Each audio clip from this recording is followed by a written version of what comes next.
আসসালামু আলাইকুম সুপ্রিয় দর্শক, আরও একটি নতুন ভিডিওতে আপনাদের স্বাগতম। প্রিয় দর্শক, বর্তমানে দেশের যে অবস্থা, এই অবস্থাতে আসলে দেশের বিভিন্ন জায়গায় অরাজকতা সৃষ্টি হচ্ছে, বিভিন্ন জায়গায় ডাকাত কিংবা বিভিন্ন ধরনের বিশৃঙ্খলা সৃষ্টি হচ্ছে। তো এই অবস্থায় আমরা কিভাবে সেনাবাহিনীর সাহায্য পেতে পারি, এ বিষয়ে কিন্তু আমাদের কাছে অবশ্যই জরুরি কিছু নাম্বার থাকা দরকার, যেগুলোর মাধ্যমে আমরা যে কোনো সময় সেনাবাহিনীর সহযোগিতা পেতে পারি।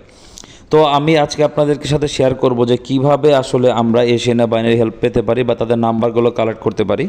তো এর জন্য আমি আমার ডেসক্রিপশন বক্সে একটি লিঙ্ক দিয়ে রাখতেছি, যে লিঙ্কের মধ্যে প্রবেশ করলে আপনারা দেখতে পাবেন যে সেনাবাহিনীর বিভিন্ন অঞ্চল ভেদে বিভিন্ন জেলা পর্যায়ে বা থানা পর্যায়ে নাম্বারগুলো দেওয়া আছে, ওইখান থেকে কালেক্ট করে নিয়ে আপনারা ফোন দিতে পারবেন।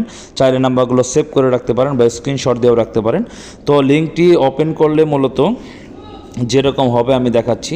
তো লিঙ্কটি ওপেন করলে দেখুন যে এখানে দেখা যাচ্ছে যে যেভাবে পাবেন সেনাবাহিনীর সহযোগিতা। একটু নিচের দিকে যদি আমি আসি, তাহলে দেখুন প্রথমে দেখাচ্ছে বরিশাল বিভাগ। এখানে বরিশাল বিভাগের মধ্যে যা যা আছে, যেমন পটুয়াখালী, ঝালকাঠি, পিরোজপুর, তারপরে চট্টগ্রাম বিভাগে নোয়াখালী, চাঁদপুর, ফেনী। তো এইভাবে প্রত্যেকটা বিভাগ, ঢাকা বিভাগ দেখুন মাদারীপুর, কিশোরগঞ্জ, টাঙ্গাইল, গোপালগঞ্জ।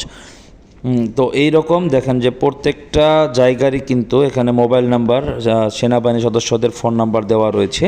এই নাম্বারগুলো দেখে যে ঢাকা মহানগর, মিরপুর 1 থেকে 14, খিলক্ষেত, উত্তরা, এইভাবে প্রত্যেকটা জায়গার সেনাবাহিনীর নিয়ন্ত্রণে যে রয়েছে তাদের নাম্বারগুলো দেওয়া আছে। এই নাম্বারগুলো আপনারা লিখে রাখতে পারেন বা স্ক্রিনশট দিয়ে রাখতে পারেন, বা আমার যে ডেসক্রিপশন বক্সে যে লিঙ্কটা দেওয়া আছে সেই লিঙ্কটা কপি করে রাখতে পারেন। যে কোনো সময় ওপেন করে যে নাম্বারটা দরকার সেই নাম্বারটি কালেক্ট করে আপনারা সরাসরি সেনাবাহিনীর সদস্যদের সাথে কথা বলে আপনার সমস্যাটি জানাতে পারেন, এবং আশা করি খুব দ্রুত সময়ের মধ্যেই তারা সলিউশনে চলে আসবে ইনশাল্লাহ।